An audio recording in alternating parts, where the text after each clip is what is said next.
الحمد للہ وکفیٰ وسلام علی عبادہ الذین اصطفیٰ اما بعد۔ الحمد للہ سیرت النبی صلی اللہ علیہ وسلم کے ہمارے دروس چل رہے ہیں، اور گزشتہ درس میں ہم نے اولین جو مسلمان ہیں، جو شروع میں جو حضرات دائرہ اسلام میں داخل ہوئے، آپ علیہ الصلاۃ والسلام پر ایمان لائے ہیں، ان حضرات کا تذکرہ کیا ہے، کیونکہ قرآن کریم نے ان احباب کو جو شروع میں مسلمان ہوئے ہیں، ان کو قرآن نے فضیلت دی ہے ان کے بارے میں۔ تو ان میں سے چند صحابہ کرام رضی اللہ عنہ اجمعین کا تذکرہ ہوا تھا۔ تو شروع ہی میں مسلمان ہونے والے صحابہ میں ایک حضرت ارقم رضی اللہ تعالیٰ، ان کے بارے میں آتا ہے کہ یہ 12ویں نمبر پر مسلمان ہوئے ہیں، حضرت ارقم رضی اللہ تعالیٰ۔ اب دیکھیں اللہ رب العزت کا کیسا چناؤ ہے، اور کیسا اللہ رب العزت نے ان کو کیسی عظیم دولت نصیب فرمائی ہے کہ آپ علیہ الصلاۃ والسلام نے جب اپنی دعوت کا آغاز فرمایا تو شروع میں سارے قریش، سارے قبائل، حتیٰ کہ آپ علیہ الصلاۃ والسلام کا قبیلہ بھی آپ علیہ السلام کے مخالف ہے، کوئی ایمان لانے والے چند ایک اشخاص ہیں، لیکن جب حضرت ارقم رضی اللہ تعالیٰ عنہ ایمان لائے ہیں تو اس کے بعد حضرت ارقم رضی اللہ تعالیٰ عنہ کی اب عمر دیکھیں ان کی۔ حضرت ارقم رضی اللہ تعالیٰ عنہ جب مسلمان ہوئے، مشرف با اسلام ہوئے، تو 16 سال کی عمر تھی۔ آج دیکھیں ہم 16 سال کا بچہ ہو، نوجوان ہمارا بچہ ہو، تو ہم اس کو نماز کا حکم کرتے ہیں۔ ہر انسان اپنے گھر کے ماحول کو دیکھے، اپنے بچے کو، اپنے بھتیجے کو، اپنے بانجے کو، اپنے ماتحت رہنے والے کو ہم نماز کا، دین کے احکام کا حکم بھی کرتے ہیں یا نہیں کرتے؟ یا وقت کی نمازیں، کئی وقت کی فجر کی نماز نیند میں اٹھ گئی، باقی نمازیں کس کام میں اٹھ گئی؟ اب حضرت ارقم رضی اللہ تعالیٰ عنہ 16 سال عمر ہے، اسلام لائے ہیں، تو اللہ رب العزت نے یہ دولت دی ہے کہ آپ علیہ الصلاۃ والسلام نے اتنی مخالفت کے میدان میں حضرت ارقم رضی اللہ تعالیٰ عنہ کا جو گھر تھا کوہ صفا میں، صفا پہاڑی کے دامن میں اس کے قریب تھا، تو ان کے گھر کو آپ علیہ الصلاۃ والسلام نے اس وقت مرکز بنایا، گویا کہ یہ دار ارقم، دار کہتے ہیں عربی میں گھر کو، اور حضرت ارقم رضی اللہ تعالیٰ کا یہ گھر، یہ گویا کہ پہلی دینی درسگاہ ہے۔ آپ علیہ الصلاۃ والسلام نے اس کو درسگاہ بھی بنایا، تعلیم و تعلم کا بھی یہاں سلسلہ جاری فرمایا، اور جو نئے آنے والے اصحاب تھے جو دائرہ اسلام میں داخل ہوتے تھے وہ بھی اسی مرکز میں آتے تھے، اور یہ گویا کہ ایک کمیونٹی سینٹر بھی تھا حضرت ارقم رضی اللہ تعالیٰ کا گھر۔ آپ عمومی دنیا کے عمومی لحاظ سے دیکھیں کہ دنیا میں کوئی بھی تحریک یا کوئی بھی تنظیم ہوتی ہے، چاہے وہ تحریکی کام کرے، تنظیمی کام کرے، یا عقائد کے اعتبار سے نظریاتی کام کرے، یا دینی اعتبار سے کام کرے، کوئی بھی تحریک ہے تو وہ ایک جگہ کو اپنا مرکز بناتی ہے، اور اس مرکز کو بنیاد بنا کر اپنے گرد و نواح میں پھیلتے ہوئے جہاں تک اس کا دائرہ ہے، جہاں تک اس کے مقاصد ہیں، ان کو پورا کرنے میں لگتی ہے۔ کوئی بھی دینی تحریک ہے، دنیاوی تحریک ہے، وہ مرکز کو پہلے بنیاد بناتی ہے، سلیکٹ کرتی ہے مرکز کو، پھر اس کے بعد آگے جا کر وہ اپنے کام کو اس مرکز سے ترتیب دیتی ہے۔ تو اب دیکھیں کہ دین اسلام کا سب سے پہلا جو مرکز یہ بنا ہے، یہ حضرت ارقم رضی اللہ تعالیٰ کے گھر میں بنا ہے، اور اس گھر میں اہل علم نے اس کے بارے میں حکمتیں لکھی ہیں کہ اللہ کے نبی صلی اللہ علیہ وسلم نے کیسا حکیمانہ مشورہ اور کیسا حکیمانہ عمل اختیار کیا کہ حضرت ارقم رضی اللہ تعالیٰ کے گھر کو یہ بنیاد اور عذر مرکز بنایا۔ اس میں ایک تو وجہ یہ لکھی ہے کہ حضرت ارقم رضی اللہ تعالیٰ کا قبیلہ اور ابو جہل کا قبیلہ یہ ایک ہی تھا، یعنی دونوں ایک ہی قبیلے سے تھے، بنو مخزوم۔ اور ابو جہل کے بارے میں جو آتا ہے کہ وہ اسلام کا اور مسلمانوں کا انتہائی سخت ترین دشمن تھا، حتیٰ کہ ایک روایت میں اللہ کے نبی صلی اللہ علیہ وسلم نے اس کے بارے میں فرمایا کہ میری امت کا فرعون یہ موسیٰ علیہ الصلاۃ والسلام کی امت کے فرعون سے بڑھ کر تھا، یعنی اتنا مخالف اور سخت دشمن تھا۔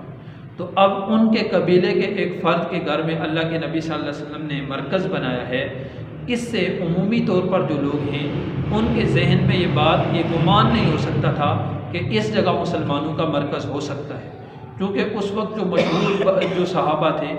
آپ علیہ الصلاۃ والسلام کا جیسے دوستانہ تعلق تھا حضرت ابوبکر صدیق رضی اللہ تعالیٰ عنہ سے، اس طرح قریش کے اور بڑے عمر کے جو افراد مسلمان ہوئے اور مشرف با اسلام ہوئے تھے، ان کا گمان اگر جاتا تو اللہ کے نبی صلی اللہ علیہ وسلم کو کہیں تلاش کرنا ہوتا، مسلمانوں کے کسی کام کو تلاش کرنا ہوتا تو وہ ان اصحاب کے گھر جاتے تھے۔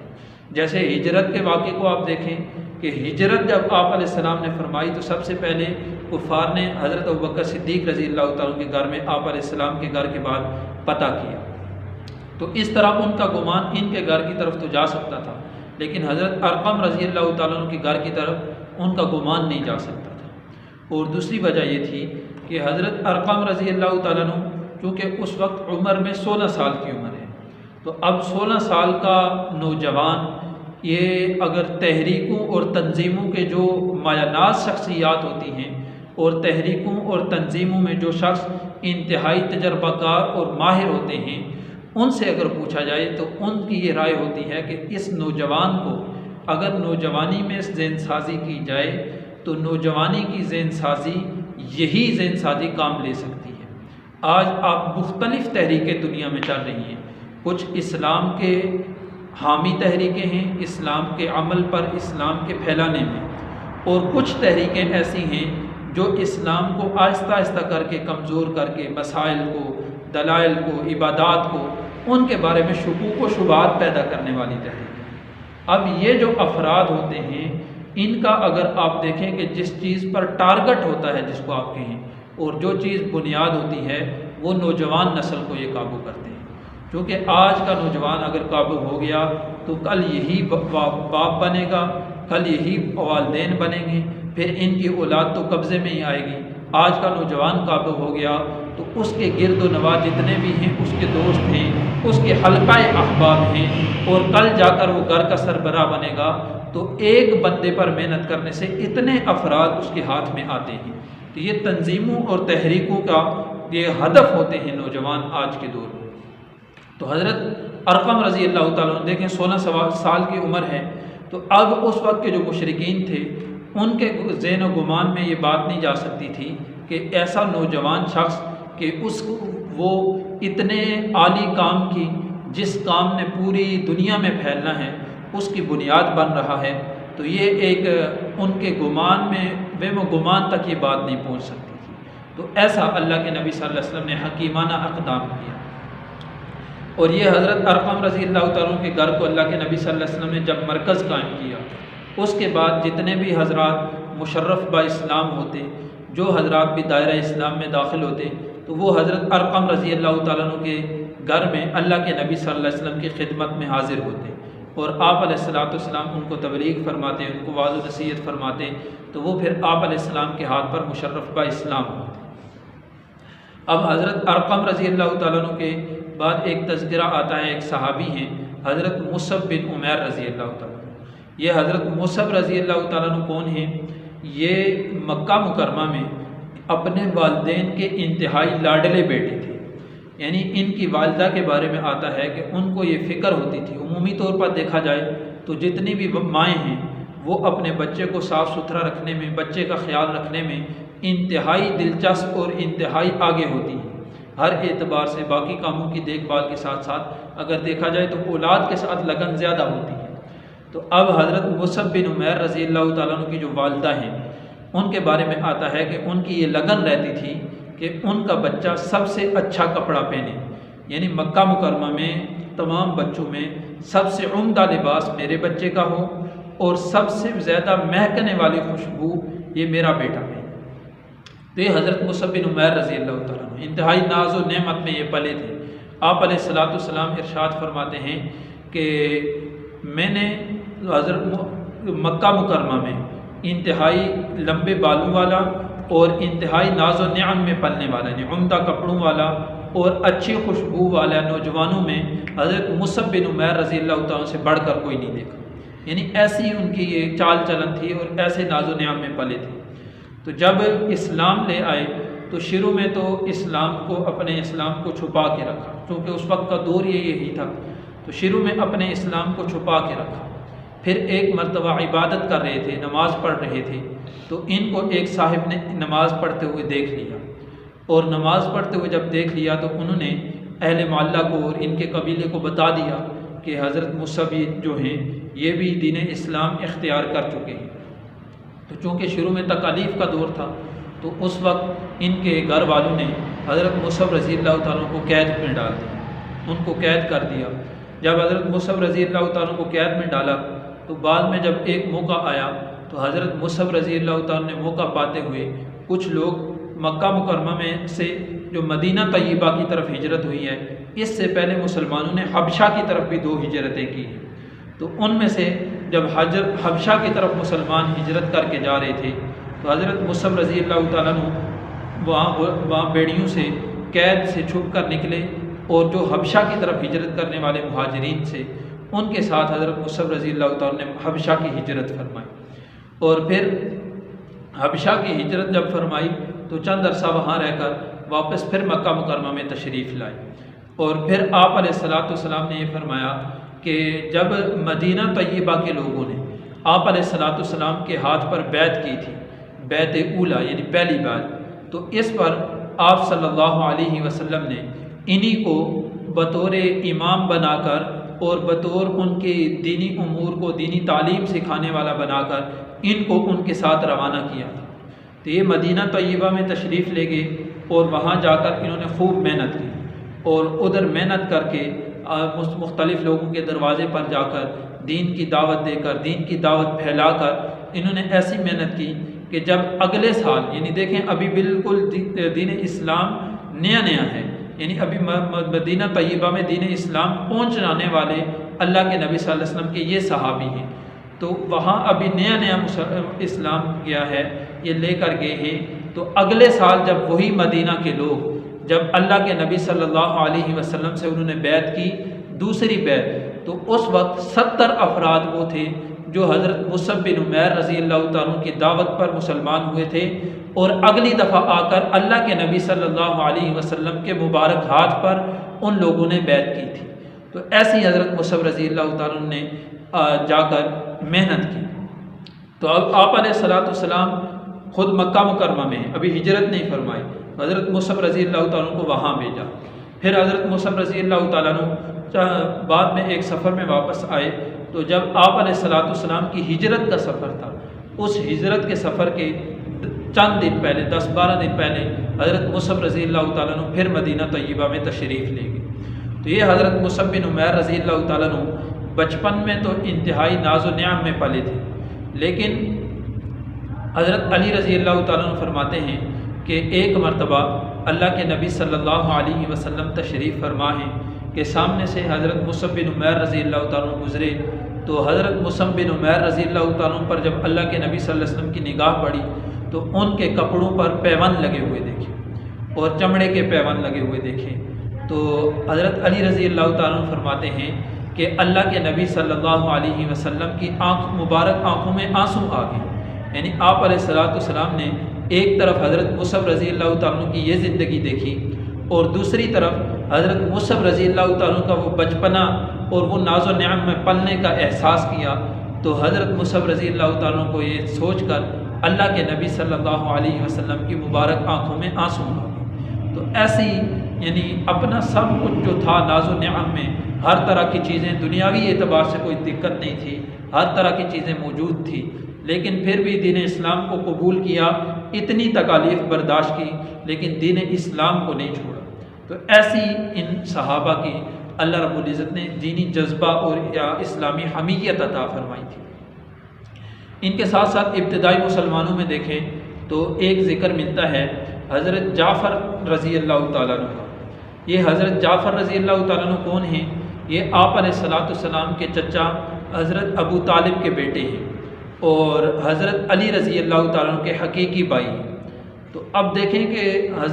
جو آپ علیہ السلام کے چچا ابو طالب ہیں، ان کے بارے میں آتا ہے کہ انہوں نے ایک دفعہ دیکھا کہ اللہ کے نبی صلی اللہ علیہ وسلم نماز پڑھ رہے ہیں، اور آپ علیہ الصلاۃ والسلام کی ایک جانب حضرت علی رضی اللہ تعالیٰ عنہ کھڑے۔ تو انہوں نے اپنے اس بیٹے جعفر کو حکم فرمایا کہ آپ جا کر نبی صلی اللہ علیہ وسلم کی فرمایا کہ ان کی دوسری جانب آپ کھڑے ہو۔ تو یہ حضرت جعفر رضی اللہ تعالیٰ عنہ ہیں۔ تو یہ آپ علیہ الصلاۃ والسلام پر اسلام لائے ہیں، آپ علیہ الصلاۃ والسلام کے ہاتھ پر انہوں نے بھی اسلام قبول کیا ہے، اور بعد میں جب مسلمانوں کو بہت زیادہ تکالیف پہنچی اور کفار نے بہت زیادہ تکالیف سے دوچار کیا، تو اس وقت حضرت جعفر رضی اللہ تعالیٰ عنہ نے حبشہ کی طرف جو جانے والا قافلہ تھا اس کے ساتھ ہجرت کی، اور ہجرت کر کے حبشہ میں جا کر مقیم ہوئے۔ تو جب مکہ کے لوگوں کو یہ پتہ چلا کہ مسلمان یہاں سے ہجرت کر کے نجاشی بادشاہ کے ہاں حبشہ میں پہنچ گئے ہیں، تو مکہ والوں نے ایک قافلہ ان کے پیچھے بھیجا، اور اس قافلے نے جا کر نجاشی بادشاہ کے ہاں ان کے بارے میں بات چیت کی۔ تو نجاشی بادشاہ چونکہ وہ اس وقت عیسائیت کے مذہب پر تھا، تو اس نے ان کو بلانے کا کہا کہ میں ان سے بلا کر ان کو بات چیت کروں گا، تو پھر میں کسی طرح آپ کے حوالے نہیں کر سکتا۔ اس نے جب بلایا تو نجاشی بادشاہ کے دربار میں یہ حضرت جعفر طیار رضی اللہ تعالیٰ عنہ تھے، انہوں نے نجاشی بادشاہ کے دربار میں اسلام کی حقانیت اور آپ علیہ الصلوۃ والسلام کی ذات کے بارے میں تقریر کی، اور ایسا وہ بادشاہ متاثر ہوا کہ اس کی وجہ سے مسلمانوں کا اس ملک میں رہنا گویا کہ مقدر بن گیا، اور اس بادشاہ نے مسلمانوں کو ان مشرکین کے حوالے کرنے سے روک دیا۔ تو ایسی ان کی تقریر تھی۔ پھر اس ہجرت کے بعد جب اللہ کے نبی صلی اللہ علیہ وسلم مکہ مکرمہ سے مدینہ طیبہ ہجرت کر کے تشریف لے گئے، تو آپ علیہ الصلوۃ والسلام مدینہ طیبہ میں ہیں جس سال غزوہ خیبر ہوا ہے، تو اس سال حضرت جعفر طیار رضی اللہ تعالیٰ عنہ حبشہ سے دوبارہ ہجرت کر کے مدینہ طیبہ میں اللہ کے نبی صلی اللہ علیہ وسلم کی خدمت میں حاضر ہوئے۔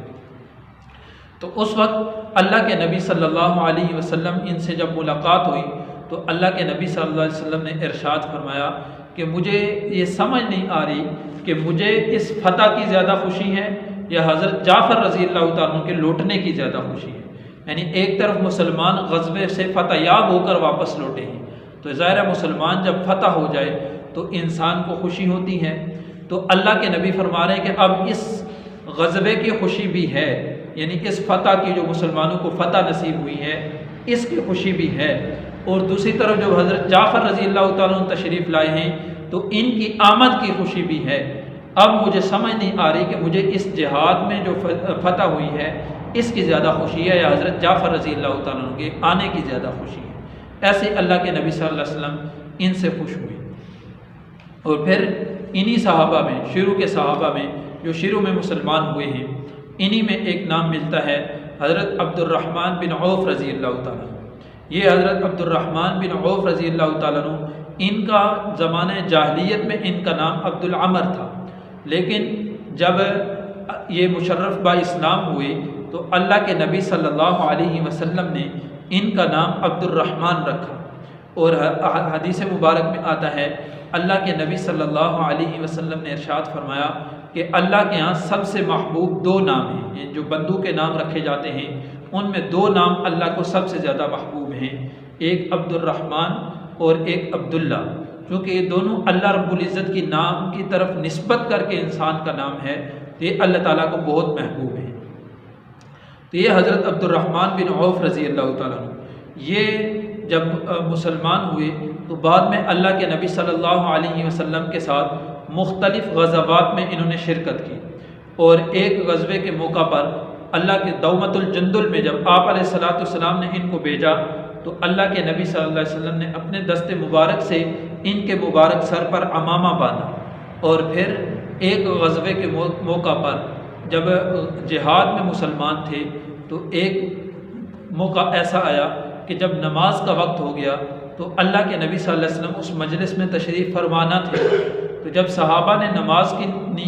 نماز پڑھنے لگے تو صحابہ نے امامت کے لیے ان صحابی حضرت عبد الرحمن بن عوف رضی اللہ تعالیٰ عنہ کو نماز میں آگے کیا۔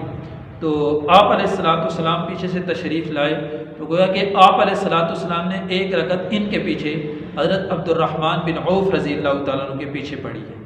اب دیکھیں صحابہ میں فضائل تو بہت زیادہ ہیں صحابہ کے، صحابہ میں جس صحابی کو اٹھا کر دیکھیں وہ آسمان ہدایت کے ستارے ہیں، ان کی ایسی صفات اور ایسی ان کی ذات میں اخلاق ملتے ہیں کہ انسان ہش ہش کر رہ جاتا ہے۔ لیکن ایک صفت ایسی ہے کہ ایک فضیلت ایسی ہے کہ جو فضیلت تمام صحابہ میں صرف دو صحابہ کو میسر ہوئی ہے، باقی اور صحابہ کو یہ فضیلت میسر نہیں ہوئی۔ ان میں سے ایک یہ حضرت عبد الرحمن بن عوف رضی اللہ تعالیٰ عنہ ہیں، اور دوسرے صحابی حضرت ابوبکر صدیق رضی اللہ تعالیٰ عنہ ہیں۔ ان دو کو یہ فضیلت حاصل ہوئی ہے، اور وہ فضیلت کیا ہے کہ اللہ کے نبی صلی اللہ علیہ وسلم نے جن صحابی کی اقتداء میں خود نماز پڑھی ہے، یعنی صحابی آگے امام ہیں، صحابی نماز پڑھا رہے ہیں، اور اللہ کے نبی صلی اللہ علیہ وسلم پیچھے مقتدیوں میں موجود ہیں، تو اللہ کے نبی صلی اللہ علیہ وسلم اقتداء میں نماز پڑھ رہے ہیں، تو وہ یہ دو صحابی ہیں کہ جن کی اقتداء میں اللہ کے نبی صلی اللہ علیہ وسلم نے بھی نماز پڑھی ہے، تو ایسا ان کا رتبہ تھا۔ تو یہ حضرت عبد الرحمن بن عوف رضی اللہ تعالیٰ عنہ، یہ آپ علیہ السلام کے ساتھ انتہائی محبت اور آپ علیہ السلام کے ساتھ انتہائی لگاؤ تھا، اور آپ علیہ السلام ان کو اللہ رب العزت نے مال بھی عطا کیا ہوا تھا، تو یہ مال آپ علیہ السلام کی خدمت میں پیش کیا کرتے تھے وقتاً فوقتاً مختلف مواقع پر۔ اور جب آپ علیہ السلام کا انتقال ہوا تو ان حضرت عبد الرحمن بن عوف رضی اللہ تعالیٰ نے ازواج مطہرات جو آپ علیہ السلام کی پاکیزہ بیویاں ہیں، امت مومنین کی مائیں ہیں، ان کے اخراجات کو ان صحابی نے حضرت عبد الرحمن بن عوف رضی اللہ تعالیٰ نے برداشت کیا۔ اور روایت میں آتا ہے کہ ان کا ایک باغ تھا جس باغ کی مالیت 40,000 دراہم تھی، تو انہوں نے وہ اپنا باغ ازواج مطہرات کی خدمت کے لیے وقف کر دیا تھا، یعنی اس باغ کی جتنی آمدنی ہوگی، اس باغ سے جتنا نفع ہوگا، وہ نفع اللہ کے نبی صلی اللہ علیہ وسلم کے گھر اور آپ علیہ السلام کی ازواج مطہرات کی خدمت میں پیش کیا جائے گا۔ تو ایسی انہوں نے آپ علیہ السلام کی خدمت کی۔ تو انہی کے ساتھ ایک صحابی ہیں حضرت سعید بن زید رضی اللہ تعالیٰ عنہ۔ یہ حضرت سعید بن زید رضی اللہ تعالیٰ عنہ کون ہیں؟ یہ حضرت عمر رضی اللہ تعالیٰ عنہ کے چچا زاد ہیں، اور حضرت عمر رضی اللہ تعالیٰ عنہ کی جو بہن ہیں حضرت فاطمہ، وہ ان کے نکاح میں تھی، اور یہی دونوں خامد اور بیوی یہ حضرت عمر رضی اللہ تعالیٰ عنہ کے اسلام لانے کا گویا کہ ایک ذریعہ بنے۔ اور حضرت عمر رضی اللہ تعالیٰ عنہ کے اسلام کا تذکرہ جب آئے گا تو تفصیل سے انشاءاللہ بات آ جائے گی۔ تو یہ حضرت سعید بن زید ہیں جو حضرت عمر رضی اللہ تعالیٰ عنہ کے اسلام لانے کا یہ خامد اور بیوی ذریعہ بنے، اور ان کو بھی اللہ رب العزت نے عجیب کمالات سے نوازا تھا۔ ان کے جو والد تھے حضرت زید، وہ دین ابراہیم پر قائم تھے، یعنی آپ علیہ السلام کی بعثت سے پہلے جو مشرکین تو بعض تو بہت شرک میں مبتلا ہو گئے تھے، بتوں کی عبادت میں اور بہت سے معاملات میں، لیکن یہ مشرکین کے شرک سے بیزار ہو کر دین ابراہیمی اور دین حنیف پر یہ کاربند تھے، اور ان مشرکین کے شرکیہ رسومات اور شرکیہ عبادات سے یہ دور رہتے تھے، تو یہ گویا کہ حنیف تھے۔ تو یہ جب آپ علیہ السلام کی ابھی بعثت نہیں ہوئی، نبوت نہیں ملی، اس سے پہلے ہی جب قریش مکہ نے بیت اللہ کی تعمیر کی، تو اس تعمیر کے وقت ہی یہ دنیا سے پردہ فرما گئی، یہ فوت ہو گئی۔ ان کے بیٹے ہیں حضرت سعید۔ اب حضرت سعید کو چونکہ بچپن سے ایک ماحول تھا اور والد جو تھے وہ بھی حنیف تھے، تو یہ بچپن ہی سے ان کو ایک گویا کہ ماحول تھا، تو یہ آپ علیہ السلام کے ہاتھ پر مشرف با اسلام ہوئے۔ اب انہی کے ساتھ ساتھ ایک تذکرہ ملتا ہے حضرت ابو عبیدہ بن جراح رضی اللہ تعالیٰ عنہ کا۔ یہ حضرت ابو عبیدہ رضی اللہ تعالیٰ عنہ کے کون ہیں کہ مرتبہ نجران کے کچھ لوگوں کا وفد اللہ کے نبی صلی اللہ علیہ وسلم کی خدمت میں حاضر ہوا، اور انہوں نے آ کر آپ علیہ السلام سے عرض کیا کہ ہمیں کوئی راہبر، کوئی معلم دے دیں جو ہمیں دین سکھائے۔ تو آپ علیہ السلام نے ان سے فرمایا کہ میں تمہیں ایسا شخص میں تو تمہارے لیے بھیجوں گا معلم بنا کر جو اس امت کا سب سے زیادہ امانت دار شخص ہے۔ تو صحابہ کے دل میں بھی یہ تمنا پیدا ہوئی، کیونکہ اللہ کے نبی صلی اللہ علیہ وسلم کی عادت مبارکہ تھی کہ آپ علیہ السلام بسا اوقات یہ کسی فیصلے سے پہلے اس طرح کے الفاظ ارشاد فرما دیتے تھے کہ ایسے شخص کو امیر بناؤں گا، یا ایسے شخص کو بھیجوں گا، یا ایسے شخص کو جھنڈا دوں گا جس کی یہ صفات ہو۔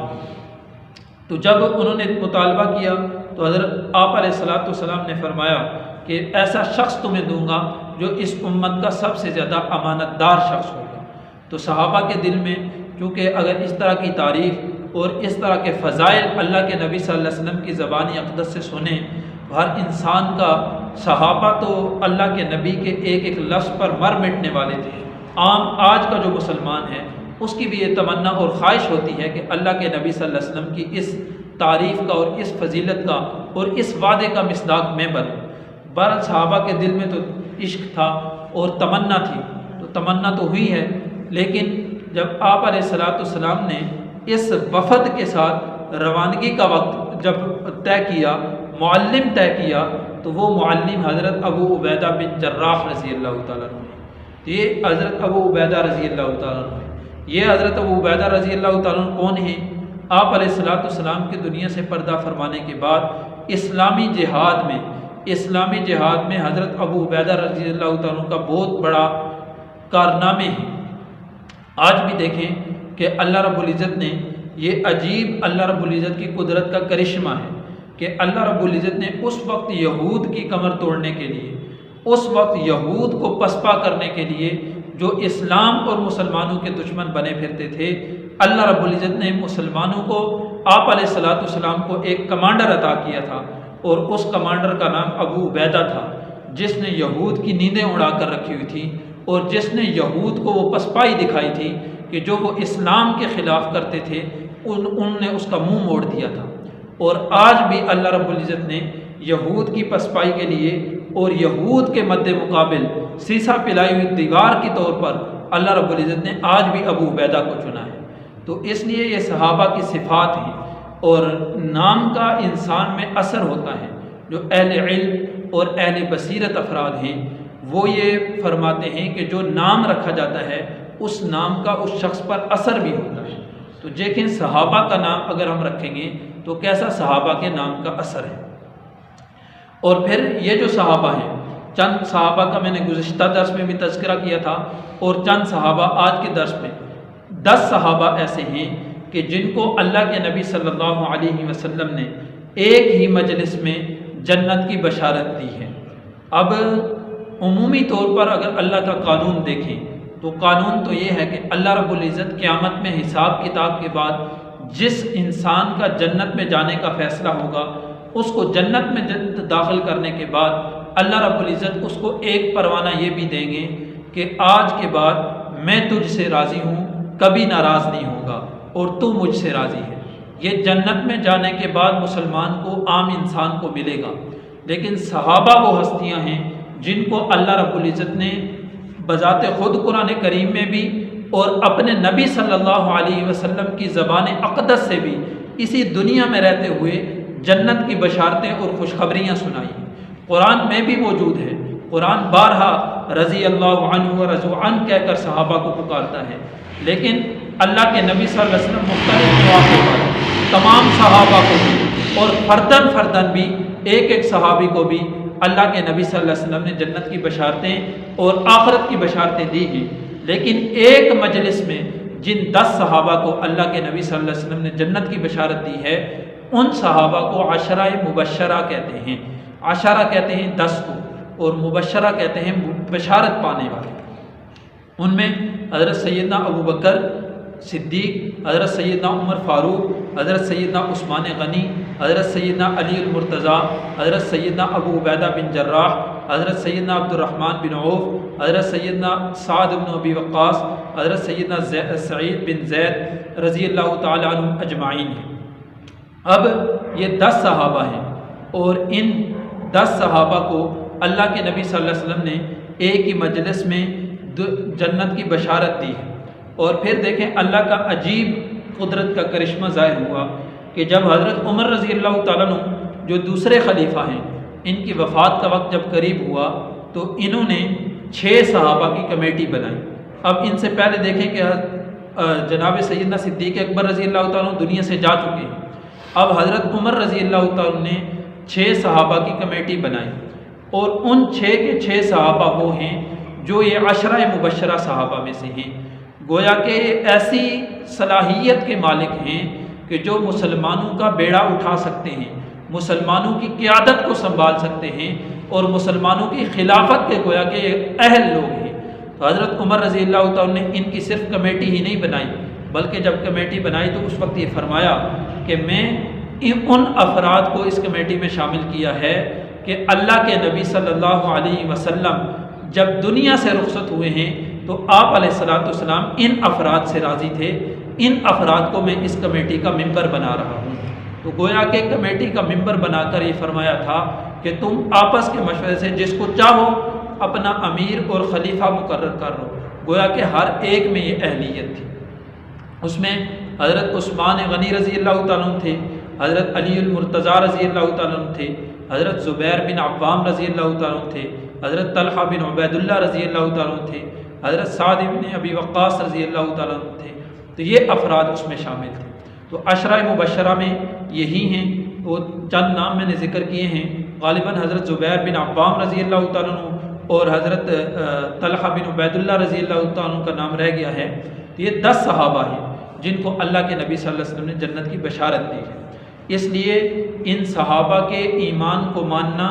ان صحابہ کی زندگی کا مطالعہ کرنا اور ان صحابہ کو اپنا آئیڈیل بنانا، اس کا ہمیں قرآن نے حکم دیا ہے۔ قرآن کہتا ہے آمنوا کما آمن الناس، ایمان لاؤ جیسے صحابہ ایمان لائے ہیں۔ تو اب صحابہ کے طرز پر ایمان لائیں گے، صحابہ کی زندگی کو اپنی زندگی کا مشن اور مشغلہ بنا لیں گے، تو پھر دنیا میں بھی اللہ رب العزت وہ زندگی عطا کرے گا جو اللہ کے وعدے ہیں، اور آخرت میں اللہ رب العزت اگر ان ہستیوں کے ساتھ ہمارا حشر فرما دے تو آج ہم اپنے گریبان میں جھانکیں کہ ہم کیا ہیں اور وہ ہستیاں کتنی اونچی تھی۔ اگر تھوڑی بہت اقتداء کے ذریعے، اگر تھوڑی بہت ان کی مان کے چلنے کے ذریعے آخرت کا حشر مل جائے تو کتنا سستا سودا ہے۔ تو اللہ رب العزت سے دعا ہے کہ اللہ تعالی ہمیں سیرت طیبہ کو سمجھ کر اور سیرت صحابہ کو سمجھ کر اپنی زندگیوں اس کے مطابق ڈالنے کی توفیق عطا فرمائے۔